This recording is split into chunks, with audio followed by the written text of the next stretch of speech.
大家好，歡迎收看 Max TV 香港新人頻道。而家就係為大家帶響應最新嘅9點新詞。新城勁爆樂壇風雲，張家輝加入戰團鬥姜濤張敬軒，鹽焗雞爆冷成現象級黑馬，流量與實力的大對決。每年年末，新城勁爆頒獎禮的戰鼓一響，總是能牽動整個香港樂壇的神經。而前2025前年的首輪投票走勢，已然揭示了一場流量、實力與話題性交織的年度大對決。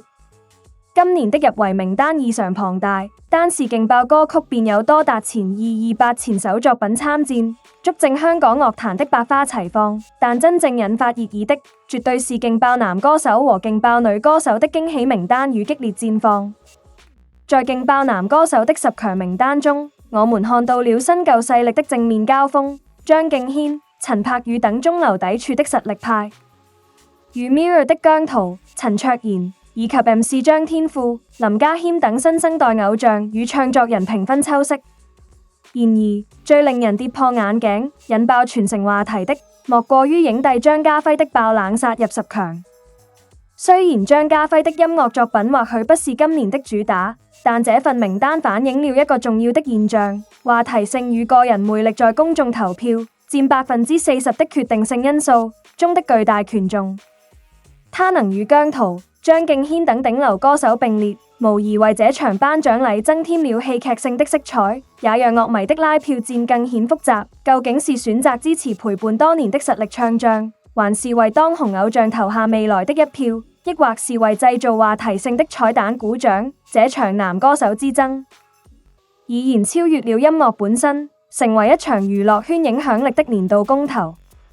戰況同樣白熱化的勁爆女歌手組別，更是出現了一匹現象級黑馬鹽焗雞索鐵赤。這位新晉女歌手在網民的強力助攻下，成功由黑馬姿態殺入首輪10大，與李幸倪、Jenny、陳蕾、泳兒、謝安琪等實力派歌手同場較量，引起了網民的熱烈討論。這個名字本身便帶着一種玩味和貼地的網絡文化色彩，它的突圍象徵着網絡聲量和獨特個性在當代樂壇中的爆發力。它的成功，某程度上是對傳統頒獎禮評審標準的一次衝擊與提問。在流量至上的2025年，一個充滿網絡話題性的單位，能否憑藉網民的鹽焗熱潮，最終爆冷跑出，甚至撼動陳蕾、黃妍等作品數量佔優的實力女歌手的地位？這不僅是一場獎項的競爭，更是對香港樂壇生態轉型的一次生動展示。總而言之，2025年的新城勁爆頒獎禮首輪走勢，充分體現了現今樂壇的多元與變革。無論最終結果如何，樂迷的40%投票權重，確保了這場頒獎禮將充滿驚喜與爭議。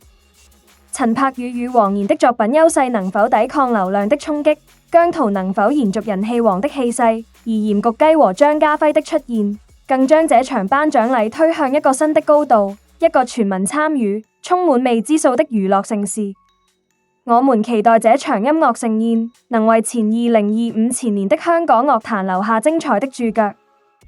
感謝你觀看我們的影片，如果你覺得影片對你有用，請按讚、分享並發表評論。